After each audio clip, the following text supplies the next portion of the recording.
conteúdo deste livro é uma mensagem de amor para toda a humanidade. Não importa como tenha sido recebida nem de quem venha. O que importa é o conteúdo da mensagem.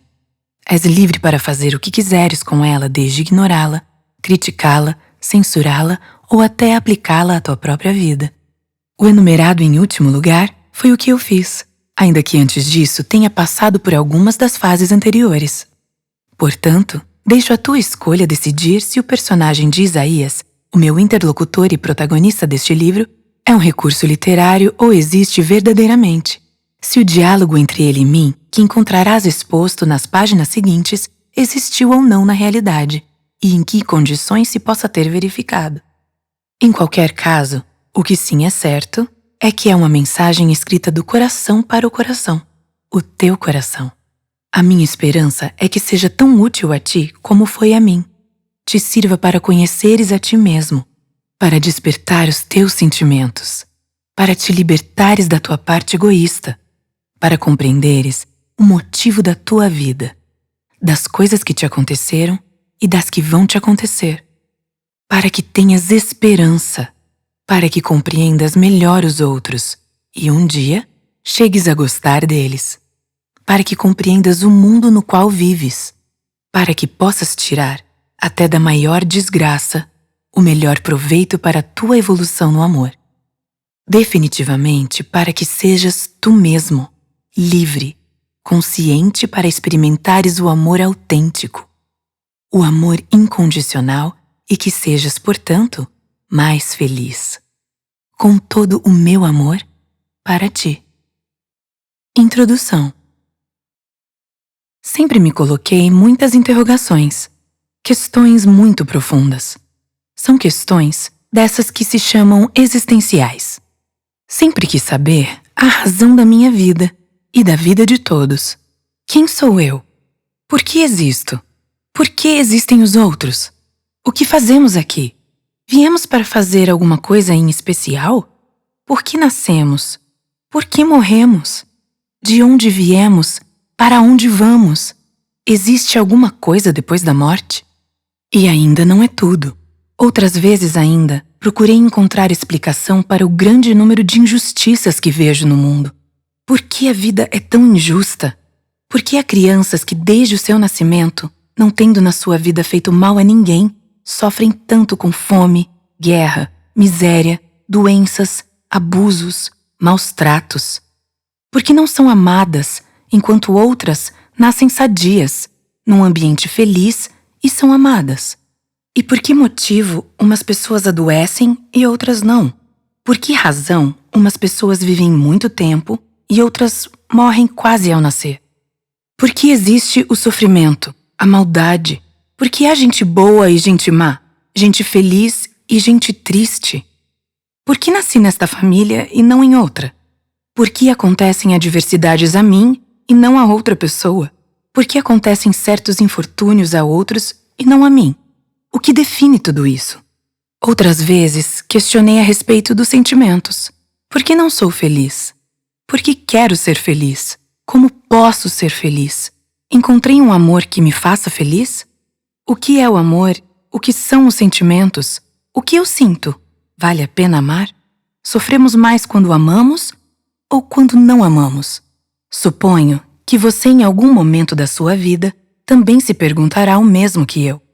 Mas como andamos tão ocupados no nosso cotidiano, são poucos os momentos em que conscientemente nos interrogamos e é pouco o tempo que dedicamos a tentar resolver essas questões. Temos muitas obrigações. Temos muitas distrações. E como aparentemente não encontramos a resposta e a sua procura nos faz sentir inquietos, preferimos deixá-las adormecidas no nosso interior, talvez acreditando que sofreremos menos assim. Existirá uma resposta para cada uma destas questões? Porém, não me serve uma resposta qualquer, mas apenas as respostas que sejam verdadeiras. Existe a verdade? Que é a verdade? Onde procurar a verdade? Como reconhecer a verdade? Sempre fui cético, incrédulo, mas ao mesmo tempo aberto à investigação. Gosto de descobrir as coisas por mim mesmo. Garanto ter procurado durante muito tempo as respostas, através do que nos foi ensinado desde pequenos, nas religiões, na filosofia e na ciência. Cada uma delas apresenta a sua cosmogonia particular, a sua forma de explicar o mundo, mas acabava por deparar sempre com um limite para explicar a realidade, tal como eu a entendi. Tanto através das religiões como da ciência. Encontrava somente respostas incompletas, incoerentes umas com as outras, afastadas da realidade e que continuavam sem resolver satisfatoriamente as minhas questões. Por mais que eu tentasse aprofundar, acabava sempre por esbarrar num muro intransponível, a resposta definitiva, que inviabilizava os meus desejos de indagar mais e mais. A resposta definitiva que obtinha da religião era mais ou menos esta: é a vontade de Deus, apenas Ele sabe, não cabe a nós entender. Isso significa que não podemos compreender porque uns nascem em circunstâncias mais ou menos favoráveis, porque uns adoecem e outros não, porque uns morrem primeiro e outros depois. Não podemos compreender o que acontece depois da morte. Por que me aconteceu de viver nesta família e não em outra? Por que neste mundo?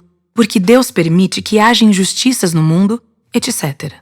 A resposta definitiva que eu obtinha da ciência era mais ou menos esta. Há uma explicação material para tudo, porém, ao nível filosófico, as respostas a quase tudo são: é fruto do acaso, ou não se pode demonstrar cientificamente que tal ou tal coisa exista ou não. Ou seja, não existe uma razão para a sua existência. Não há um motivo particular para se viver. Se você nasce em circunstâncias mais ou menos favoráveis, é por acaso. Se acontece de ser doente ou sadio de nascença, nascer numa família ou em outra, morrer antes ou depois do outro, é fruto do acaso. Não se pode demonstrar cientificamente que exista vida antes do nascimento, nem vida depois da morte. Não se pode demonstrar cientificamente que Deus exista, etc. A maioria das pessoas adota estas respostas aprendidas, e se falar com alguém sobre estes assuntos, o que os crentes na religião responderão é mais ou menos nestes termos: é a vontade de Deus, apenas Ele sabe. Nós não o podemos entender. E os que se posicionam como cientificistas ou crentes na ciência, que julgam saber mais do que os do primeiro grupo, dirão: é fruto do acaso, ou não se pode demonstrar cientificamente. Há um terceiro grupo de pessoas que responderá: olha, não sei qual é a resposta às suas questões, mas também não estou interessado nelas, nem na sua resposta. E quando replico a todos, peço desculpa, mas essas respostas não me satisfazem. E não me satisfazem porque não respondem às minhas interrogações. Os primeiros dizem: é por falta de fé. Se tivesse fé, não precisaria saber de mais nada. Os segundos dizem: é porque lhe falta instrução. A ciência lhe dará a resposta e verá que é a que lhe adianta desde já, que está demonstrado cientificamente que não se pode demonstrar cientificamente. Os terceiros dizem: tenho uma hipoteca para pagar, uma família para sustentar, um carro para pagar, um fim de semana em que pretendo viajar. Não me incomode com estas questões, porque já tenho com o que me preocupar. Aos primeiros, replicarei que não posso renunciar à procura de respostas para as minhas indagações. Creio que a única maneira de renunciar seria anular a minha vontade, e não estou disposto a fazer isso. Aos segundos, esclarecerei que não é por falta de instrução, porque tive essa instrução. Sou doutor em ciências químicas e jamais cheguei à conclusão de que tenha de me impor limites quanto à área de investigação, que haja matérias que não posso explorar apenas por não dispor de um instrumento de medição. Servirei de instrumento a mim mesmo. O que perceber e sentir, levarei tanto em conta como se tivesse medido com um aparelho sofisticado, e assumirei que os outros também são aparelhos de si próprios. E se houver alguma coisa que não seja capaz de detectar com o meu aparelho, perguntarei a eles o que possam ter captado com seus aparelhos vivos, para ver se isso me serve de alguma coisa. Aos terceiros, não direi nada, porque já não estarão aqui para me ouvir. Não quero com tudo isso dizer que não tenha encontrado nada que me prendesse a atenção e tivesse me ajudado na minha busca por respostas. Porém, foi principalmente fora do ambiente formal que encontrei pistas. Mais precisamente, foram certas experiências vividas por outras pessoas o que mais me interessou. São realidades que lhe permitem explorar a si mesmo. E se o outro pôde fazer antes de mim, talvez o possa fazer também. Duas coisas me chamaram especialmente a atenção: as viagens astrais e a vida de um tal Jesus de Nazaré. Este nome lhe diz alguma coisa? E não me refiro ao que a igreja diz dele. Reuni muitas informações através de muitas fontes, oficiais e não oficiais, religiosas e laicas. Porém, há duas coisas nas quais quase todas coincidem: que este homem existiu realmente e que o que ele disse e fez provocou um grande impacto na humanidade. O que foi que me chamou a atenção? Foi a sua mensagem: amar o seu inimigo, amar a todos. Não me digam que num mundo em que as pessoas e os povos se encontravam em constantes guerras entre si, por quase qualquer motivo, mais ou menos como agora, onde os deuses de todas as religiões eram usados para justificar qualquer propósito de conquista e guerra. A aparição de alguém com uma mensagem tão em contracorrente com todos não atrairia a atenção, e que não apenas ele dizia, mas cumpria com o seu exemplo. Quer dizer, não declarava apenas da boca para fora, como estamos acostumados vindo de nossos políticos, que prometem mundos e fundos e, imediatamente, fazem o contrário do que dizem. Com certeza, foi escrita muita coisa sobre ele, depois dele, por estranhos que nem sequer o conheceram. Como saber, então, o que aconteceu realmente? O que ele disse e o que ele não disse? Isso me intrigou. Deixemos por agora o tema Jesus, que, como você verá, surgirá de novo mais adiante, e falarei agora sobre as viagens astrais. Encontrei-as em vários livros de diversos autores. Estes afirmavam que, por si próprios, mediante certas técnicas de relaxamento, se consegue a separação do corpo. Isso é uma viagem astral, separar-se do corpo. Incrível, não? Não foi apenas o fato em si de se poder separar do corpo que me prendeu a atenção. Os que o tinham conseguido afirmavam, além disso, que nesse estado podiam realizar coisas espantosas, como poder atravessar a matéria ou viajar quase instantaneamente até onde o pensamento desejasse.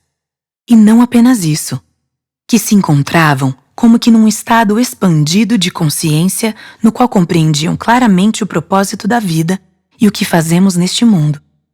Esta última parte me interessava e continuava a me interessar muito. Talvez fosse a chave para a resposta às minhas perguntas. Não tinha muito a perder. Pensei, o pior que me pode acontecer é não acontecer nada. Assim, pus a mão na massa.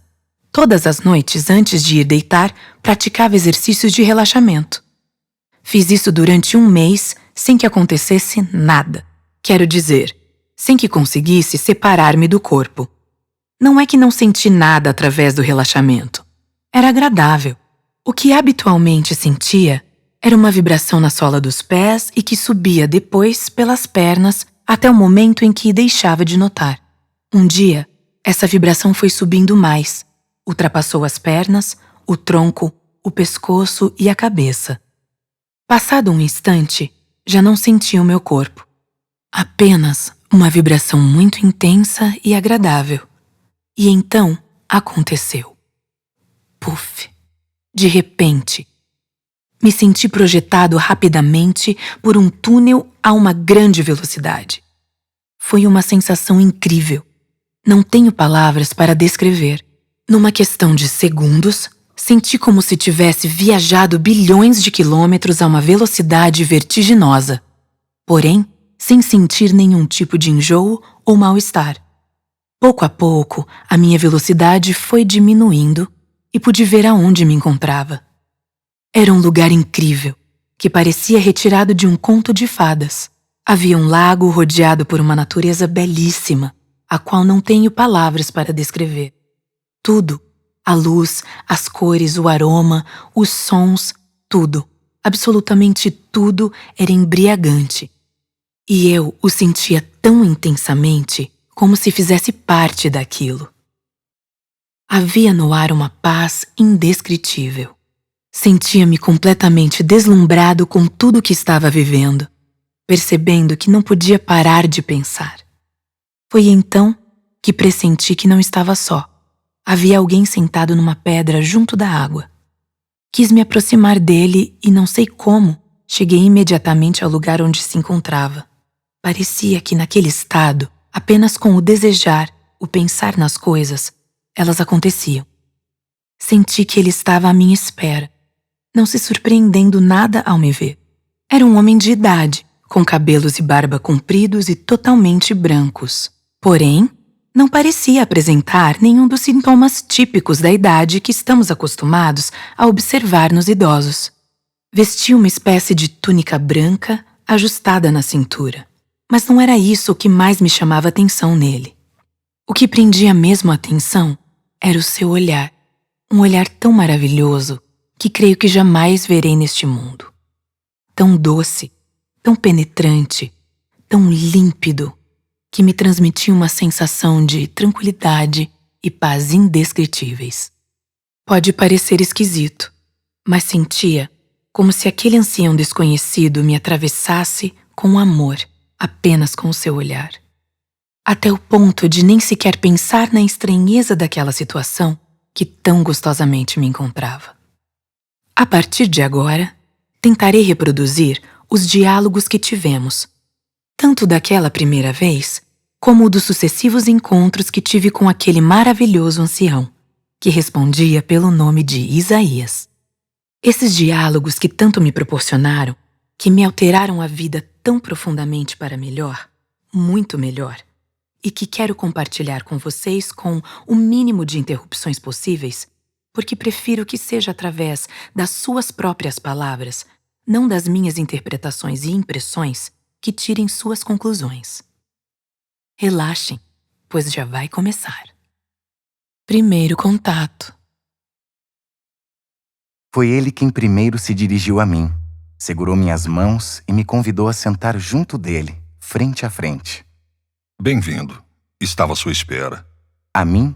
Mas não te conheço. Eu o conheço, mas isso não interessa agora. E estou... Onde estou? Como cheguei aqui? Isso também não interessa agora. Você saberá mais pra frente. E quem é você? Me chame de Isaías. E ainda que você não se recorde agora, nos conhecemos há muito tempo. E que relação existe entre mim e você? Me considere seu irmão mais velho. Não me lembro de ter alguma vez lhe conhecido. Isso não importa agora. Aproveite o tempo para perguntar coisas importantes. Não tinhas perguntas? Perguntas? Que perguntas? Ah, agora não se lembra, né? Essas questões profundas que tem há muito tempo e para os quais ainda não encontrou resposta. E como você sabe isso? Já disse que lhe conheço. Conheço muito bem o seu íntimo. Então pergunte sem receio. Aqui, você é completamente livre. Estou me sentindo desconcertado. Este lugar é tão maravilhoso. Me sinto tão bem aqui. É tão diferente do mundo normal. Me sinto em paz. Tão cheio de... não sei como expressar. Tão cheio de amor? É que... não sei. Porque nunca tinha me sentido assim na minha vida. É tudo tão maravilhoso. É normal. É a sua primeira vez. A sua primeira viagem consciente aqui nesta vida. Mas, por favor, aproveitemos o tempo. Bote para fora suas perguntas mais profundas. Não sei por onde começar. Muitas vezes me sinto vazio, só e incompreendido. Por que acontece isso? É normal e acontece a muita gente. É porque você vive num mundo com muita falta de amor. De pessoas dando as costas umas às outras. E a verdade é que se pode estar sozinho no mundo, ainda que haja muita gente à sua volta. Porque o sentimento de solidão resulta de não se sentir amado, de não se sentir compreendido. A maioria das pessoas do seu mundo habituou-se a viver assim, sem sentir, em solidão interior, em ausência de amor verdadeiro. Acreditam que estão sós porque ainda não tomaram consciência de que todos são irmãos, que partilham um mesmo destino e que precisam uns dos outros para alcançá-lo. E qual é esse destino comum que temos de alcançar? A felicidade verdadeira, que só é possível alcançar através da evolução no amor. O amor é a única coisa que pode encher o vazio interior. Há alguma coisa que lhe incomode especialmente? A questão fundamental que me atormenta constantemente é por que existo e para quê? Para que nasci? Vim fazer alguma coisa? Porque não sei o que vim fazer. Veio evoluir. O que quer dizer com evoluir? Evoluir em quê? Chamo de evolução o processo de transformação do egoísmo em amor. Evoluir significa aprender a amar. Você fala de evolução no amor, porém não é amor o que vejo no mundo. Por que há sofrimento? Por que vivemos num mundo que tem tantas contradições, desde o mais sublime ao mais atroz e destrutivo? O ódio, as guerras, a fome, a miséria, o sofrimento. Não consigo entender que sentido tem tudo isso. Tem algum sentido ou ando em busca dele e não tem? Sim, tem um sentido. Evoluir. Todas essas calamidades de que você fala têm uma mesma origem: a ausência de amor. Vamos chamar de egoísmo. Da mesma forma que a soma do egoísmo de cada pessoa pode tornar o mundo num autêntico inferno, como acontece atualmente, quando esse egoísmo se transformar em amor, a soma do amor de cada pessoa transformará um mundo num paraíso. Depende da vontade de vocês converterem interiormente o egoísmo em amor. E se conseguirem a mudança interior, então o exterior, o que os rodeia, o mundo inteiro, mudará como consequência lógica disso. O mundo físico em que vivem existe para lhes ajudar a experimentar esse processo de transformação. É como argila para a criança que quer aprender a moldar. Continuo sem entender. Evolução para quê? Até onde? Que sentido tem todo esse esforço se, no final das contas, tudo isso termina com a morte? A evolução de cada ser para uma maior capacidade de amar, sentir e saber, para maiores níveis de felicidade, não termina nunca. Caso contrário, não faria sentido. O que quer dizer com isso? Que o ser nunca deixa de existir, ou seja, é imortal. Como pode dizer isso se cada dia vemos morrer milhares, milhões de seres humanos? O que morre é apenas o veículo que o ser utiliza para se mover no plano físico, isso é, o seu corpo físico. A sua essência, a sua consciência, continua existindo. Quer dizer com isso que existe vida depois da morte? Sim. Na realidade, o que quero dizer é que a morte não existe, e que o que se decompõe é somente o veículo que o espírito utiliza para se manifestar no plano físico. E o que é o espírito? O espírito é o ser que existe, que vive e sente. É no espírito que reside a vontade e a consciência individuais, que jamais são destruídas. Você é um espírito. Todos vocês, humanos, são espíritos, só que ligados a um corpo material durante alguns períodos que chamaremos de encarnações. Vocês julgam que são seu corpo físico, entretanto, este é apenas o revestimento de que precisam para poder atuar no mundo material. Vamos ver se entendi bem. Então quer dizer que o espírito, ou seja, nós, pode existir de forma independente do corpo? Sim. E isso é o que acontece depois da morte. O espírito se separa completamente do corpo físico e continua a existir, vivendo. E o espírito não pode morrer? Não. O espírito é imortal. Pode evoluir, melhorar ou parar na evolução, mas jamais ser destruído. Sim, mas que provas temos de que exista vida depois da morte do corpo? Porque que eu saiba, ninguém voltou para contar. Perdão por lhe corrigir, mas essa afirmação não está totalmente correta. Existem milhares de testemunhos de pessoas que estiveram clinicamente mortas e que foram reanimadas. Muitas delas recordam-se de ter vivido certas experiências, bastante fortes e reais para elas durante esse período em que estiveram fisicamente mortas. E essas vivências que contam não podem ser produto de uma alucinação em virtude do estado crítico em que se encontravam? Ora, então deve ser uma alucinação coletiva em que todos combinaram alucinar o mesmo, porque todas essas pessoas contam a mesma história. Bom, eu às vezes me pergunto se a minha própria existência não pode ser uma ilusão. Para se sofrer de ilusões é preciso existir. Há uma máxima de um pensador do seu mundo que diz: penso, logo existo. Eu acrescentaria: sinto, logo existo. Você pode duvidar da existência dos outros porque não é uma experiência própria. Mas daquilo que você mesmo experimenta, não pode duvidar. Pois a existência própria é vivida e experimentada por si mesmo. Àquele que viveu e sentiu essa experiência, não restam dúvidas de que foi real. E qual é essa tal história comum que contam? A separação do corpo físico e a visão do próprio corpo do exterior. A sensação de viajar através de um túnel escuro, no final da qual se deparam com uma luz intensa. O encontro com familiares ou amigos anteriormente falecidos. Um diálogo com um ser luminoso. A visão retrospectiva da própria vida, até experimentar o retorno ao corpo, acompanhada de uma posterior mudança de valores e de um novo entendimento do fenômeno da morte. São pessoas que perdem o medo de morrer, porque já verificaram que a vida continua e que o que vem depois é muito melhor do que aquilo que deixam.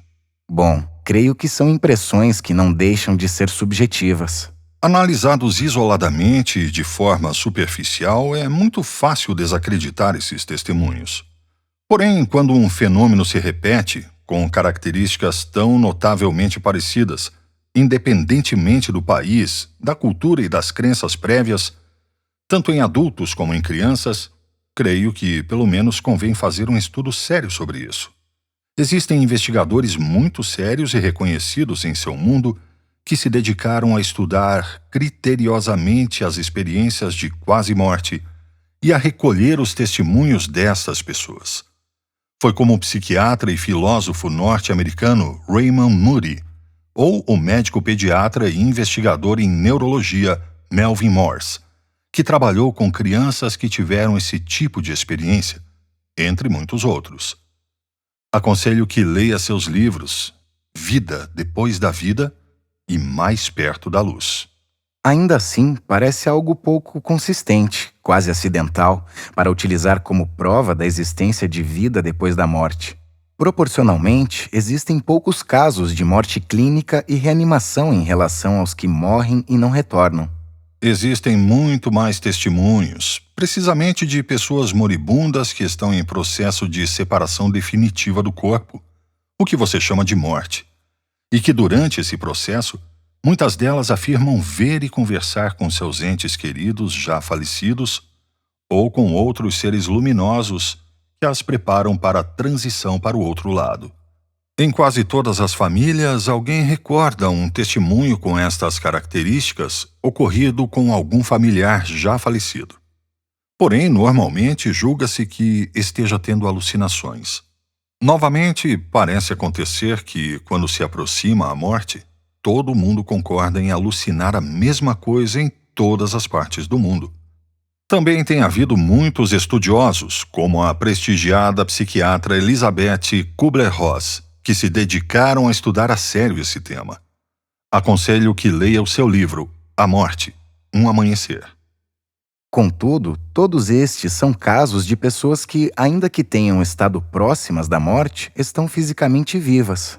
Também existem os testemunhos de pessoas que contataram com entes não encarnados, mais frequentemente com entes queridos, falecidos recentemente, que se despedem deles em sonhos muito vívidos ou em aparições junto do leito. Este também é um caso bastante frequente, apesar de menos estudado pelos investigadores. Ainda assim, acredito que deveria haver provas mais sólidas, não limitadas apenas ao curto intervalo entre a vida e a morte. Existem médiuns, pessoas sensíveis, que têm um contato mais frequente e constante com o mundo espiritual. Isso parece ainda mais difícil de acreditar. Não acredite nisso a priori, mas estude. Analise as mensagens recebidas, porque pela qualidade da mensagem, conhecerá o autor. E como podemos saber se não estamos perante uma fraude? Isto é, que o presumível médium não finge interpretar um defunto quando não passa dele mesmo. A fraude é sempre possível, mas assim como algumas pessoas falsificam dinheiro, não quer dizer que todo o dinheiro que anda em circulação seja falso. Também porque algumas pessoas fingem ser médiums, não quer dizer que todos os médiums sejam impostores ou oportunistas. A melhor garantia contra a fraude é que o médium seja uma pessoa honesta na sua vida cotidiana e não utilize as suas faculdades em benefício próprio. Há muito mais pessoas com algum tipo de mediunidade inata do que você pensa, e esta manifesta-se logo na infância. Porém, devido à oposição e incompreensão que geralmente recebem de quem as rodeia, tendem a reprimi-la. E os poucos que conseguem desenvolvê-la convenientemente e empregá-la para o bem comum, fazem discretamente, para não serem objeto de zombaria e descrédito que os prejudiquem na sua vida cotidiana. E por que umas pessoas são médiums e outras não? De que isso depende? Bom, depende do programa evolutivo de cada espírito. É uma circunstância, a de ser médium, que se conhece e se escolhe antes de encarnar. E quando utilizada corretamente, ajuda o possuidor dessa faculdade a avançar mais rapidamente na sua evolução, através da ajuda que presta a outras pessoas. Está muito relacionado com os atos que o espírito realizou em outras vidas. Quer dizer então que o espírito existe antes de nascer e que já viveu outras vidas? É claro que sim.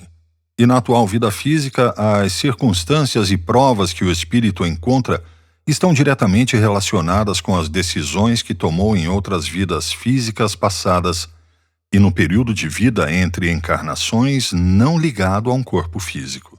E que provas temos de que existam vidas anteriores? Quero dizer, de que exista a vida antes do nascimento? Existem os testemunhos de pessoas que têm recordações de vidas passadas, que podem ser espontâneos, sobretudo em crianças, ou induzidos através da hipnose regressiva. Há bastante bibliografia a esse respeito. Quanto a recordações de crianças, recomendo que leia o trabalho de Ian Stevenson, um médico psiquiatra canadense que se dedica ao estudo dos presumidos casos de reencarnação naquelas crianças pequenas que se recordam de uma vida anterior. Atualmente já foram estudados mais de 2.500 casos de possível reencarnação em todo o mundo. Publicou mais de 20 livros e diversos artigos em revistas especializadas de psicologia e psiquiatria. Recomendo o seu livro, 20 Casos Sugestivos de Reencarnação. E não pode isso tudo ser fruto da imaginação? Olha, admitindo que haja casos que possam ser fruto da imaginação, ou de alguma alteração psíquica, ou de qualquer outra razão, existem muitos outros em que as pessoas recordam detalhes muito concretos da vida passada anterior e que foram historicamente comprovados. Recordam com muito detalhe lugares, acontecimentos, muitos deles vividos em países nos quais a pessoa nunca esteve na sua vida atual, nomes. Os casos que mais prendem a atenção são os que acontecem com crianças novas, que podem, inclusive, falar espontaneamente uma língua a que jamais estiveram expostas na vida atual, tratando-se da recordação da língua que falaram na vida anterior. Acontece com crianças entre os 2 e 4 anos de idade, que começam a contar aos seus pais ou irmãos de uma vida que tiveram em outro lugar e em outro tempo. A criança sente uma atração muito forte em relação aos fatos dessa vida e, com frequência, insiste aos seus pais para que a deixem retornar à família em que afirma ter vivido anteriormente. Bem, as crianças têm muita imaginação. É complicado dar credibilidade a esses testemunhos. Ora, então deve-se tratar de uma imaginação prodigiosa quando o que imaginam se demonstra corresponder à verdade.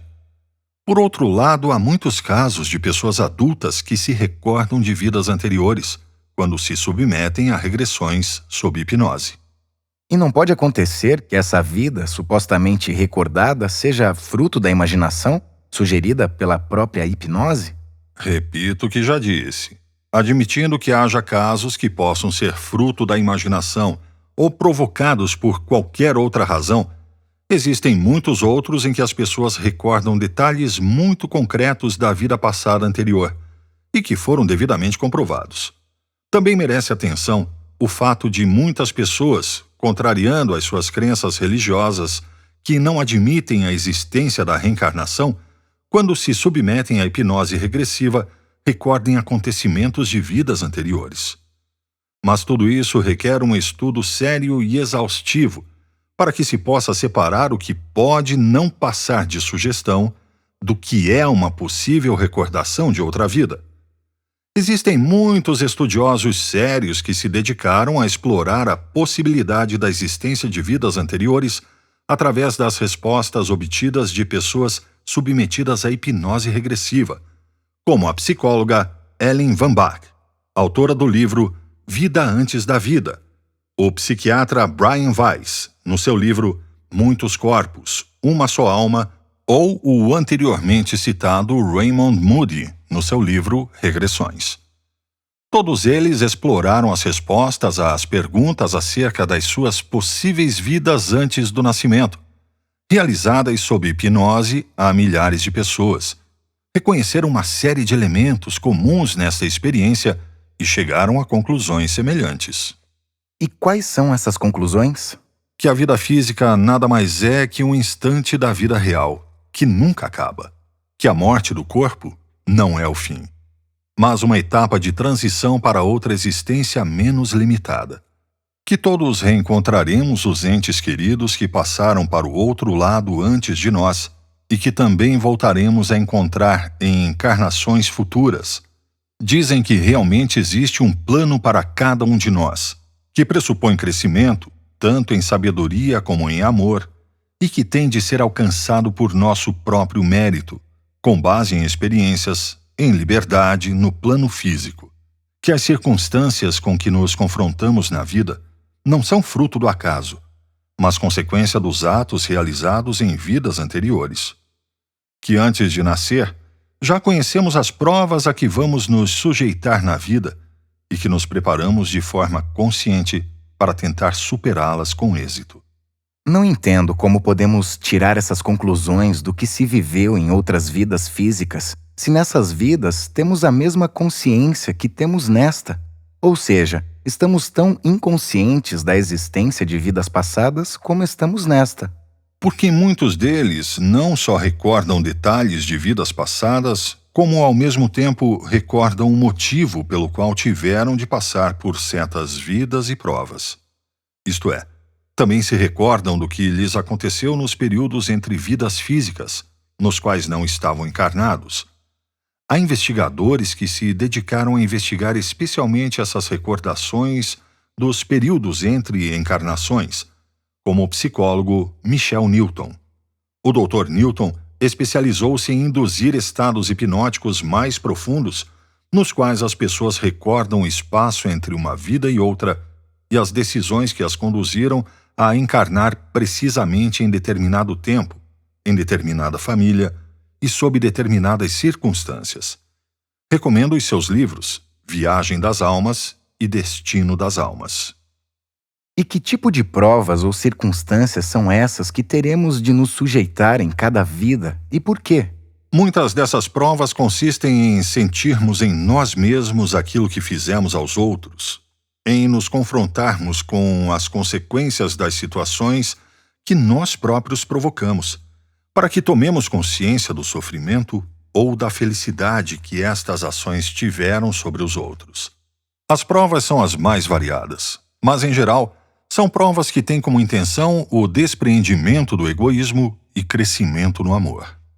E é necessário morrer ou viver uma experiência de proximidade da morte para se tomar consciência que se é um espírito e não o seu corpo? Não. De fato, todos têm a capacidade de se separar temporariamente do seu corpo. E é isso que acontece de forma inconsciente numa fase do sono. Porém, há pessoas que são capazes de provocar esta separação de forma consciente através de certas técnicas de relaxamento. As viagens astrais provam que a consciência não está ligada ao corpo. O que é uma viagem astral? É uma separação temporária do corpo. Mas por que pergunta o que já sabe? Por acaso não chegou aqui dessa forma? Eu apenas pretendia comprovar o que os outros descreveram. Uma coisa é a teoria e outra a prática. Não contava que fosse acontecer algo parecido comigo. Pois acontece. O seu corpo não está aqui. Está deitado na sua cama. Porém, você, sim. Quer dizer que não só podemos viver sem estar ligados a um corpo, como ainda que, estando fisicamente vivos, podemos sair e retornar ao corpo sem que ocorra a morte? É o que ocorre. E o que se separa exatamente? O espírito separa-se do corpo físico, que, como já disse, é apenas um revestimento que se utiliza para poder atuar no mundo físico. Contudo, essa separação é somente temporária, e existe uma ligação entre os dois que nunca se quebra e que permite o retorno ao corpo físico sem danos para a saúde. É o chamado cordão de prata. O que é o cordão de prata? É a ligação entre o corpo astral e o físico, como um cordão umbilical que permite levar ao corpo físico a energia vital necessária para continuar vivo na ausência do corpo astral. Os clarividentes costumam descrever esse cordão como uma espécie de fio muito elástico de tonalidade prateada, extensível até ao local em que, por mais que se separe o corpo astral do corpo físico, o cordão estica sempre o necessário. Quer dizer, estira-se por grandes distâncias quando o espírito se separa e viaja para longe do corpo físico. E aonde vai o espírito quando se separa do corpo? Onde o seu pensamento o levar. Ao mundo astral. E essa é uma viagem natural que assegura a dinâmica necessária ao desenvolvimento humano. Essas visitas noturnas proporcionam à pessoa energia e experiências que a ajudarão mais tarde na sua vida física, visto que ali é ajudado por entidades espirituais mais avançadas que aconselham e guiam. Se quiser saber algo mais, aconselho que leia o livro Projeção Astral, de Oliver Fox. Corpo astral, mundo astral, entidades espirituais. Opa, espera um pouco. Isso está rápido demais para mim. Bom, só estou tentando responder o que me pergunta. Mas, como vamos pulando de uma coisa para outra, não nos aprofundamos nada. Se concordar, o que podemos fazer agora é pararmos por aqui por enquanto, porque já está na hora de você retornar ao corpo. Agora já tem alguns assuntos sobre os quais investigar por sua conta e refletir. Procure os livros que recomendei e tente lê-los. Servirão como prova de que tudo isso que viveu não é uma criação da sua mente, mas uma realidade. Não sei se me lembrarei de tudo. Não se preocupe.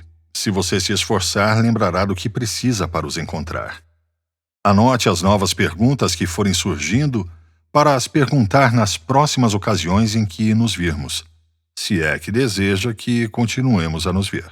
E quando voltaremos a nos ver? Olha, depende mais de você. De querer continuar a aprofundar os temas que, de forma superficial, começamos a abordar, ou se prefere, ficar por aqui mesmo. À medida que vamos falando, vão me surgindo mais perguntas a respeito da evolução, da imortalidade do espírito e essas coisas.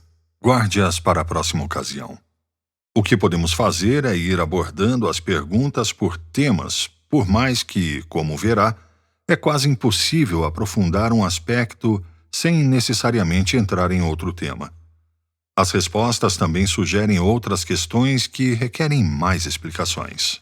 Porém, você tem que entender que, no momento, mantém uma postura de ceticismo a respeito de tudo que conta. Compreendo.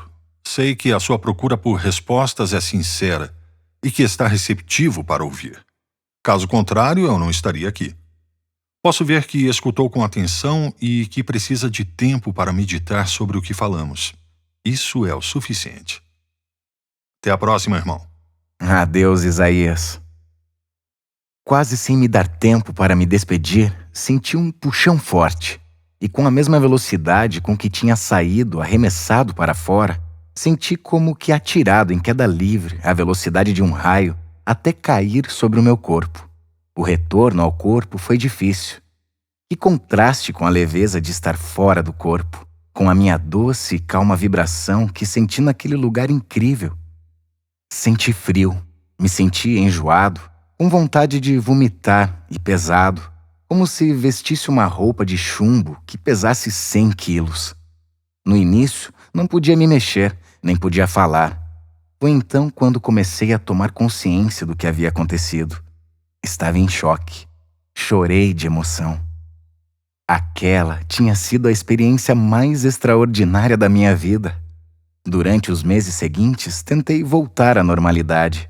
Porém, por mais que tentasse, não conseguia ver as coisas da mesma forma. Quase tudo me parecia banal. As preocupações cotidianas, o trabalho. Muitas vezes ficava ausente, sem ouvir, sem ver o que acontecia ao meu redor, pensando naquela experiência. Me dava vontade de contar às pessoas, à família, a algum amigo. Porém, logo o meu senso comum me dizia para nem tentar, que não iriam me entender, que iriam me considerar louco. Me sentia um estranho, como se fosse um extraterrestre. Me perguntei quantas pessoas teriam experimentado aquilo. Com o tempo, começaram a surgir dúvidas. E se tudo não tivesse passado de uma alucinação, fruto da minha imaginação? Para tentar entender melhor, lembrei-me de algo que Isaías tinha dito. Procure os livros que lhe recomendei e leia-os. Servirão como prova de que tudo o que viveu não foi uma alucinação da sua mente. Comecei a procurar os livros pela internet. Não me lembrava dos nomes e títulos, mas de palavras e nomes que recordava da nossa conversa. Pus no Google reencarnação, vidas passadas, vida depois da morte, e começaram a surgir os nomes de autores e títulos, e reconheci entre eles os que Isaías tinha mencionado. Estudei-os minuciosamente, confirmando ponto por ponto o que ele tinha me dito. Se aquilo tinha sido uma alucinação, na realidade mostrou-se muito correta. Desejei voltar a ver Isaías. Senti saudade do seu olhar doce que tanto me reconfortara. De voltar a me sentir em paz. Os livros tinham me ajudado a perceber que havia outras pessoas à procura de respostas para as mesmas questões com que eu me debatia. E que eles, por sua vez, já tinham iniciado o caminho para a obtenção das respostas. Porém, também iam surgindo muitas outras perguntas, que fui anotando numa agenda e ia revendo mentalmente de vez em quando para as recordar caso voltasse a ter a oportunidade de reencontrar Isaías. Ainda que me custasse reconhecê-lo, precisava que Isaías continuasse a me explicar, dissipando dúvidas, por que aquele jovem senhor tinha conseguido fazer com que, pela primeira vez, as respostas de alguém me atingissem tão profundamente. Além disso, me fazia sentir tão bem, tão querido. Continuava a ser cético, mas alguma coisa no meu interior me dizia que estava no caminho certo. Assim, reiniciei os exercícios de relaxamento com a espera de voltar a entrar em contato com Isaías. E voltei a sair do corpo. Desta vez, não precisei de tanto esforço. Em apenas 5 sessões, estava fora. Voltei a sentir as mesmas sensações, a mesma viagem. E ali estava ele, à minha espera de novo, com um sorriso no rosto e o mesmo olhar enternecedor da primeira vez. Olá, maninho. Já era hora, hein? Fiquei velho te esperando. Repare como meu cabelo ficou branco. Como? O seu cabelo já era branco da outra vez. Não se ofenda, foi uma piada. Pensou que aqui em cima não tivéssemos senso de humor? Enfim, como foi seu retorno ao mundo? Sentiu saudades de mim? Sim, tive muita vontade de te ver, de estar aqui de novo, na paz. Encontrei os livros que me indicou e os li. Me ajudaram. Porém, ainda tenho mais perguntas. Isso me alegra. Força! Diga, pergunte-as como quiser. Não estou dizendo que acredite, mas pelo que conta sobre a evolução espiritual e pelo que pude deduzir dos livros, deve existir uma espécie de plano organizado e que é bastante complexo. É verdade. Um plano que abrange todos os seres da criação e tudo que existe. Ainda que para cada espírito exista um plano concreto de evolução, porque cada ser da criação é amado e está destinado a ser feliz. Nesse plano de evolução pessoal, participa uma multidão de seres em diversos graus de evolução, ajudando cada espírito a percorrer esse caminho. O que quer dizer com isso? Ora, que vocês têm uma família espiritual.